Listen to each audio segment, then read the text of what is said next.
त्रिदलं त्रिगुणाकारं त्रिनेत्रं च त्रियायुधं त्रिजन्म पापसंहारम् एकबिल्वं शिवार्पणम् त्रिशाखैः बिल्वपत्रैश्च अच्छिद्रैः कोमलैः शुभैः तव पूजां करिष्यामि एकबिल्वं शिवार्पणम् कोटिकन्या महादानं तिलपर्वतकोटयः काञ्चनं शैलदानेन एकबिल्वं शिवार्पणम्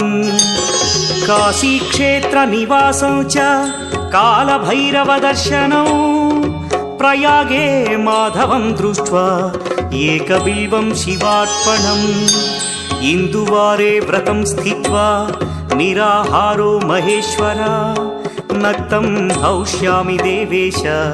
एकबिल्वं शिवार्पणम् रामलिङ्गप्रतिष्ठा